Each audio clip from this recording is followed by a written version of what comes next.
अल्लाह व बरकातुहू। देखिए 54 दिन का जो रिकॉर्ड था, इधर 4 ग्रेड वाले बैठे थे और इधर टेक्निकल वाले बैठे थे। तो अगर आप ये सोचते हैं कि ये पहली बार हो रहा है, ऐसा नहीं है। एडमिनिस्ट्रेशन हमेशा आपके पैमाने को जरूर नापता है और जब धरना लगता है तो धरना बड़ा सोच समझ के लगता है। ये जज्बाती फैसले नहीं होते कि जज्बात में आए और धरना लगा दिया और दूसरे दिन या तीसरे दिन बिना उसके रुखसत हो गए। बस नए में और पुराने में यही फर्क है। जब धरना लगा था तो ये पहले तय करके बैठे थे कि 54 दिन भी हो जाएंगे और 3 महीने भी हो जाएंगे। तो जब लड़ाई में कूदा जाता है तो ये नहीं देखा जाता कि कितनी लंबी चलेगी। अभी जैसे अनस साहब ने 2-3 पॉइंट रखे। देखिए 23 तारीख को जो ईसी है, आज 5 ईसी मेंबरों को वाइस चांसलर साहब ने बुलाया था और उसमें आपके मुद्दों पर उन्होंने बात करी थी। क्योंकि शर्मा मैडम 22 तारीख को उनका टर्म पूरा हो जाएगा और मीटिंग 21-23 को है, तो मैडम भी आई थी। मुराद साहब थे, शमीम साहब थे, मोइन साहब थे और मुसफ़िर साहब थे। मीटिंग के बाद हम लोगों से बातचीत हुई। देखिए ऐसा है कि किसी को डाउट नहीं होना चाहिए कमेटी के ऊपर। हमारी जो पहले दिन से डिमांड है कि हाई पावर कमेटी की रिपोर्ट, बल्कि जब हाई पावर कमेटी की मीटिंग चल रही थी तो हमने उसमें 2 डेटें रखी थी। एक डेट रखी थी कि जिस दिन हाई पावर कमेटी की रिपोर्ट सबमिट हो, या तो वो कट ऑफ डेट होनी चाहिए या जिस दिन ईसी हो वो कट ऑफ डेट होनी चाहिए। ये हम पहले ही लिख के दे चुके हैं, तो इसमें तो कोई शक और शुबा की बात ही नहीं। दूसरी बात ये कि हम वो जिक्र ही नहीं करना चाहते जो इन्हें मौका मिले। 2015 की कंप्लाइंस रिपोर्ट गई थी, इन्होंने मिनिस्ट्री को झूठ बोला और ये कहा कि हमने उमा देवी की लाइट में कंप्लाइंस कर दी है। वो इसी के एजेंडे में है। जब 15 की बात आई थी, इस पर सारा डिबेट हो चुका। 15 का जिक्र तो खत्म, वो इसलिए खत्म हो गया कि जब हमने 17, 18, 19, 21 की स्क्रीनिंग के ऑर्डर हाई पावर कमेटी को दिए, जबकि ईसी के एजेंडे में आरिफुद्दीन साहब ने लिखा था कि the last screening held on 15 अगस्त 2015। हमने कहा ये झूठ बोल रहे हैं और हमने हाई पावर कमेटी को बाकायदा जो स्क्रीनिंग के ऑर्डर थे वो भी आरिफुद्दीन साहब के थे, वो हमने दिए। और वो बड़े अचंभित हो गए उमेश कदम साहब, क्योंकि वो चेयरमैन थे। उन्होंने कहा भाई जब 21 हुई है तो 21 ही रखी जाए। तो जुमे का दिन था, हम लोग यही मौजूद थे। तो जब फर्स्ट हाफ में नमाज से पहले सब लोग 23 पे तैयार थे, लेकिन बाद में घटना चक्र बदला। जब वोटिंग हुई तो 2 डेटें रखी गई। वो 2 डेटें इसलिए रखी गई थी कि ईसी तय करेगी।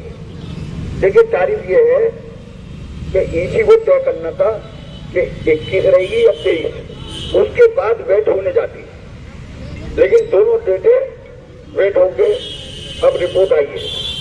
हमारा एक बात कहना है कि इससे पहले भी इस मैटर पर लीगल ओपिनियन ले ली गई। अनिल दयाल जो उस जमाने में यूनिवर्सिटी के पैनल पर थे, जो आज सुप्रीम कोर्ट में जज हो गए, उनकी रिपोर्ट थी कि आप कर सकते हो, लेकिन आपने उनकी नहीं करी। हमने पहले भी कहा और फिर कह रहे हैं की ओपिनियन है, ये जजमेंट नहीं है। अगर हाउस या वाइस चांसलर साहब या यूनिवर्सिटी एडमिनिस्ट्रेशन उमा देवी के फैसले को अंडू कराना चाहता है तो उसको 9 जजेस की बेंच में जाना पड़ेगा। वो एक लीगल ओपिनियन है, वो जजमेंट नहीं है। हमारी डिमांड है कि उमा देवी की लाइट में जो जजमेंट आया है 7 जजेस का कॉन्स्टिट्यूशनल बेंच का, वो लागू करिए। जो आपने गवर्नमेंट को मिसगाइड करा कि आपने उमा देवी यहां लागू कर दी। एक भी अपॉइंटमेंट, एक भी रेगुलराइजेशन उमा देवी की लाइट में नहीं हुआ। तो ये फंडा तो बिल्कुल क्लियर है कि या तो 21 या 23, लेकिन हमारे इसी मेंबरान खुद अपने मुंह से कह रहे हैं कि 23 तारीख पे हम लड़ाई लड़ेंगे। तो जब वो लड़ने को तैयार हैं और हम भी उनसे यही कह रहे हैं कि जिस दिन एजुकेटिव काउंसिल की मीटिंग हो, यानी 23 तारीख ऑफ डेट फिक्स हो गई, तो कट ऑफ डेट 23 दिसंबर 2023 रहे। तो इसका फंडा बिल्कुल क्लियर कर लिया। दूसरी बात, डेली वेजर के एनहांसमेंट। हमने कहीं डिमांड में ये नहीं लिखा कि 200 रुपये बढ़ाओ, कि 100 रुपये बढ़ाओ, कि 300 रुपये बढ़ाओ। हमारा कहना यह है, और एजेंडे में भी यही बना है, कि जो कमेटी बनी थी सलमा मैडम की चेयरमैनशिप में, उसमें ये उन्होंने रिपोर्ट दी है कि यहाँ पे सेंट्रल वेजेस लागू होंगे। उसकी लाइट में हमने 1988 का मिनिस्ट्री ऑफ एजुकेशन का जो लेटर आया था, वो हमने उसको पेश कि कल को ये ना कह दें कि साहब गवर्नमेंट नहीं करेगी, हमने गवर्नमेंट का ऑर्डर भी इन्हें दे दिया है। तो जो डेली वेजर का एनहांसमेंट की बात है, वो सेंट्रल वेजेस होगा। सेंट्रल वेजेस मिनिमम 18,000 है, तो जिसके 11,735 रुपए हैं उसके 18,000 हो जाएंगे, जिसके 12,000 हैं उसके 20,000 हो जाएंगे, और जिसके 14,000 हैं उसके 22,000 हो जाएंगे। वो लेबर कमिश्नर की वेबसाइट पर, मिनिस्ट्री ऑफ लेबर पे पड़ा हुआ है, वो हमने सारे डॉक्यूमेंट उन्हें दे दिए। हमने 2 दिन से इसी की तैयारी कर रहे हैं। हम ईश्वर साहब हैं, अनस साहब हैं, रेहान साहब, पूरी कमेटी के लोग पेपर वर्क कर रहे हैं। हमने हर एजेंडे का एक लिफाफा बना दिया है विद डॉक्यूमेंट, जिससे कि जब एजेंडा आए तो ईसी के मेंबर उस एजेंडे को अपना लिफाफा खोलें, और जो ये आर्गूमेंट है वो उसका हमने एक समरी भी बना दी है कि अगर ये सवाल करें तो इसका ये जवाब है। ये आज भी ये कह रहे हैं कि 36-31 का जो पहाड़ा याद करे हुए, हमने कहा वो कॉन्ट्रेक्चुअल एम्प्लॉय के लिए था, वो डेली वेजर के लिए था, इसमें कहीं टेम्परेरी का लफ्ज नहीं था। उसके हमने सपोर्टिंग डॉक्यूमेंट भी लगा दिए। रही बात टेम्परेरी की, तो जब 1236 का 1903 से ऑर्डर निकला था, जब टेम्परेरी डेली वेजर को स्टेटस दे रहे हैं और गवर्नमेंट कह रही है कि वो डीए का हकदार है, एचआरए का हकदार है, वो सीसीए का हकदार है, तो एडहॉक एम्प्लॉय कैसे नहीं होगा? तो ये फंडा भी बिल्कुल क्लियर है। हमने एक्ट में जो टेम्परेरी सर्विस है उसका भी हवाला दे दिया है, हमने लीव रूल का भी हवाला दे दिया है। लीव रूल में टेम्परेरी का दिया हुआ है, समझे, इंस्टीट्यूट में भी दिया हुआ है, और जितने टेम्परेरी के मामला हैं कि टेम्परेरी सर्विस कैसे होगी, वो भी हमने उसके सपोर्टिंग डॉक्यूमेंट लगा दिए। तो घबराने की जरूरत नहीं है बिल्कुल भी। बस एक बात याद रखनी है कि हमने इतिहास, देखिए, अगर एजुकेटिव काउंसिल आपके हक में पॉजिटिव आता है, और हमने पहले कह दिया है कि 4 मेंबर या 6 मेंबर या 8 मेंबर, वो तो आपकी लड़ाई लड़ी रही, हमें देखना है कि इनकी क्या है। अगर इनकी नीति नियत आपको देने की है तो वो हाउस में पता चल जाएगा, नहीं देने की है वो भी पता चल जाएगा। और अगर इनकी नियत में जरा से भी हम खोट पाएंगे तो ये धरना नहीं उठेगा। जैसा भाई पहले ऐलान कर चुके कि हम इनके काम करने के तरीकों को देख के फैसला करेंगे कि इनका अगर तरीका यूनिवर्सिटी एडमिनिस्ट्रेशन के जो सिलेक्टेड ईसी मेंबर हैं, अगर वो उनका रवैया सरकारी भाषा होगा तो फिर धरना हमारा जारी रहेगा। धरने में कोई कोताही नहीं होगी। ये बात रफी भाई बिल्कुल स्पष्ट कर चुके, हमें बार बार सफाई देने की जरूरत नहीं, बिल्कुल भी।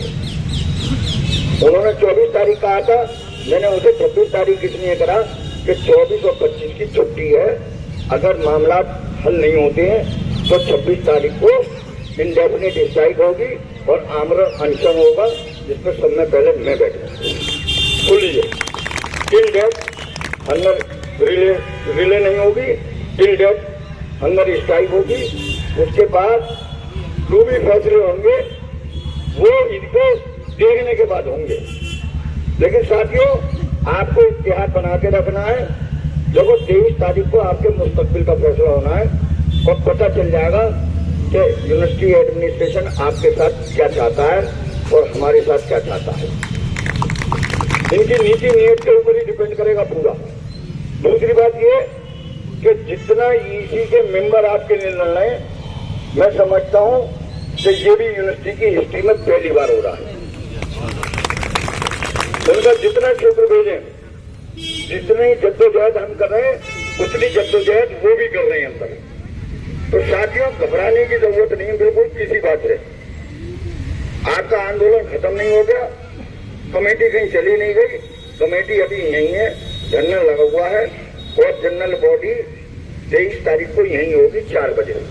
लेकिन एक बात ध्यान रखना, खास तौर पर कह रहा हूं मैं जनरल बॉडी से, कि सुबह 11 बजे के बाद टेलीफोन मत कर लेना शुरू हो। हम रेलवे इंक्वायरी नहीं बनेंगे बिल्कुल भी, कि मीटिंग में क्या हुआ, डेलीवेजर अपना पूछेगा, एडवॉक वाला अपना पूछेगा, हम किसी का टेलीफोन अटेंड नहीं करेंगे। कोई शिकायत मत करना बिल्कुल। 4 बजे आना, एक एक बात जो हाउस में हुई है वो बताई जाएगी, जो फेवर में हुई है वो बताई जाएगी, जो नेगेटिव होगी वो बताई जाएगी। लेकिन ये नहीं है कि 11 बजे मीटिंग शुरू हो तो ईसी मेंबर पहुंच गए नहीं पहुंचे, मुराद साहब आगे नहीं आए, हम कोई रेलवे इंक्वायरी नहीं बनेंगे बिल्कुल भी। ये बिल्कुल कान खोल के सुन लेना सब लोग। कल वो शिकायत करो साहब कि गांधी साहब ने मेरा टेलीफोन नहीं उठाया, कि रेहान भाई को टेलीफोन उठाते ही नहीं, कि जकी भाई ने मुझे ये कह दिया, बिल्कुल। और रेहान भाई को बहुत स्पष्ट आदमी है, अगर वो कुछ कहते तो बुरा मत मानना बिल्कुल भी। हमारी नीति बिल्कुल स्पष्ट है कि हम जब ईसी खत्म हो जाएगी, और हम उम्मीद कर रहे हैं कि हम जनरल बॉडी में ईसी के मेंबरों से ही हाउस के बारे में आप लोगों को बतवाएं। ये हमने उनसे रिक्वेस्ट भी करी है और कोशिश भी करेंगे कि वो लोग आके, क्योंकि वो मंच पे हमारे आ चुके हैं, 9 तारीख को भी आए थे, तो वो बताएंगे तो आपको ज्यादा यकीन होगा बनिस्बत हमारे बताने, क्योंकि जो आदमी हाउस में बैठ के डिबेट करके आया है वो ज्यादा बेहतर है। समझे? सुनी हुई बात में अल्फाजों का फेर हो जाता है, इसलिए हम तो ये चाहेंगे कि वो आए और वो बताएं। तो साथियों, टाइम हो रहा है। देखिए, ये टाइम तो बहुत अच्छा था। जब 54 दिन का पिछला आंदोलन हुआ था तो कड़ाके की ठंडी और कोहरे में ये खंभे नहीं दिखाई देते थे, लेकिन हमने जब भी पीछे नहीं हटे थे और इंशाल्लाह अब भी नहीं हटेंगे। लेकिन आपको अपना इतिहास बना के रखना है। तो ये इतिहास यही नहीं है कि डिमांडें पूरी हो जाएं उसके बाद ये इतिहास टूट जाए। देखो, ये भी चले जाएंगे और हम भी चले जाएंगे। इतिहास बना के रखोगे, इंशाल्लाह तुम कभी रुस्वा नहीं होगे, बता रहा हूं। और जब ताकत होगी, ये ताकत का नतीजा है कि आपकी जो एलएफसी हो रही थी वो डूब गई। एक शिवानी अगर हो तो शिवानी ने ये कहा कि उसके वालिद कंदरवंशी में थे, उनकी डेथ हो गई, उनकी जगह पे वो कंपनसेट ग्राउंड पर है 2016 से। हमने कंपनसेट ग्राउंड का सारे कागज जो है वो ईसी के मेंबरों को दे दिए कि कंपनसेट ग्राउंड वालों का अपॉइंटमेंट खुलना चाहिए रेगुलर बेसिस, क्योंकि उसमें क्वालिफिकेशन रिलैक्सेशन है और वो सुप्रीम कोर्ट की गाइडलाइन पर बनी हुई है। कमेटी ने रिकमेंडेशन दे दी है इन लोगों को जो डेलीवेजर पर रख रखा है, इन्हें डेलीवेजर से आप स्विच ओवर करिए एडहॉक पे और इन्हें परमानेंट करिए, जिससे कि इनका फ्यूचर आगे क्लियर हो जाए। तो हमें हर आदमी की फिक्र है, ऐसा नहीं है। उसकी बहन को पेंशन मिलती है, किसी ने उससे ये कह दिया कि जनवरी में तेरी बहन की उम्र 25 साल हो जाएगी, अब पेंशन बनना बंद हो जाएगी। हमने कहा बिल्कुल नहीं, अब कानून बदल गया है। अब कानून ये है कि वो चाहे डाइवर्स हो, चाहे विडो हो और चाहे अनमैरिड डॉटर हो, जब तक वो शादी नहीं कर लेगी, जब तक उसकी पेंशन जारी रहेगी। समझे? उसका जियो मैंने उसे व्हाट्सएप पे भेज भी दिया और मैंने बात भी कर ली अंदर जाके। तो घबराने की कोई जरूरत नहीं है, बस साथियों ध्यान बना के रखो। अब मैं ध्यान भाई से कहूंगा कि ध्यान भाई हजबे रिवायत अपना काम अंजाम करें। बहुत शुक्रिया। अस्सलाम वालेकुम भाई। बहुत लोगों की शिकायत थी कि एक कैटेगरी थी हमारी ड्राइवर्स की, उनमें से कोई धरने पे नहीं बैठा है। तो आज ड्राइवर कैटेगरी से ही हमारे मोहम्मद रईस जो गेस्ट हाउस में ड्राइवर हैं वो धरने पे बैठे हुए हैं। इनका कमेटी की तरफ से और आप सभी लोगों की तरफ से बहुत शुक्रिया। और दूसरे देवेंद्र सिंह, ये एलडीसी एडमिन है, ये भी गेस्ट हाउस में है, वो जोड़ी बना के बैठे हुए थे, बहुत अच्छा लगा, बहुत बहुत शुक्रिया। और कल आपके बीच में मोहम्मद अजीम जो वीएम हाउस से हैं और दूसरे ऐसे साहब हैं जो आपको बीच बीच में किताब को पढ़ने आना पड़ेगा, उनका नाम ही किताबुद्दीन है, अब्दुल्ला हाल से हैं। तो आते रहिए और किताब को पढ़ते रहिए। बहुत शुक्रिया सभी लोगों को।